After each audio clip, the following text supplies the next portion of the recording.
কক্সবাজারের রামু উপজেলায় আবারও চাঁদাবাজির ভয়াবহ চিত্র। খতিয়ানভুক্ত ও রেজিস্ট্রিকৃত জমিতে বাড়ি তুলতে গেলেই বাধা, হামলা আর ভয়ভীতি। চাঁদা না দিলে নির্মাণ করতে দেওয়া হবে না, এমন হুমকিতে আতঙ্কিত একটি পরিবার। এই ঘটনাটি ঘটেছে রামুর চাকমারকুল ইউনিয়নের ভূতপাড়া এলাকায়। ভুক্তভোগীরা হলেন মৃত নুরুল আলমের ৩ ছেলে মোহাম্মদ ইসাক, মোহাম্মদ ইলিয়াস ও মোহাম্মদ ইউনুস। তাদের অভিযোগ, যাদের কাছ থেকে আইনগতভাবে জমি কিনেছেন তারাই এখন আবার ৫ লাখ টাকা চাঁদা দাবি করছে। রেজিস্ট্রি শেষ, দলিল সম্পন্ন, টাকাও পরিশোধ।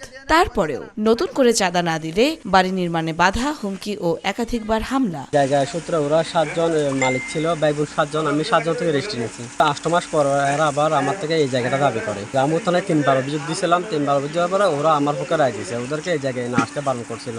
চাঁদা দাবি করতেছে 5 লাখ। আমাদের গিরা ভাড়া কাটে কিছু রাখে নাই, চাঁদের দিকে গিরা ভাড়া কাটা আছে, এখনো প্রমাণ আছে, এলাকার লোকজন সাক্ষী দিবে। এরা চাঁদা দাবি করতেছে, কয়েকবার থানাতে বিচার হয়েছে, বিচার হওয়ার পরে এরা কোনো মুখ পায় না, কোনো ইয়া পায় নাই। গেলতে বছর 2বার হয়েছে, এবারও একবার বৈঠক হয়েছে 2বার, তারপরেও এরা মুখ পায় নাই, এরা চলে যাচ্ছে। এবার বগুড়ি আমাদেরকে প্রতিদিন উচ্চারণমূলক হয়রানি করতেছে, 5 লাখ না দিলে তোমরা এখানে বাড়ি করতে পারবে না, না তোমাকে হাত পা কেটে দেবে, এবার কথা বল।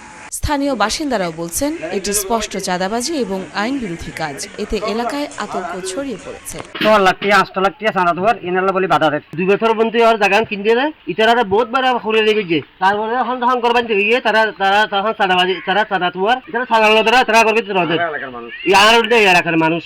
ইউনিয়ন পরিষদের টানা বিভিন্ন বিচার হার মাধ্যমে মুখ নফা সরকার যখন গিয়ে বিভিন্ন ধরনের হয়রানি ইন্তি গিয়া ফাড়ার এঙ্গরি হয়রানি করে গরগাম বাধা দিয়ে মানুষ সবসময় বাধা দিতে গিয়া করে।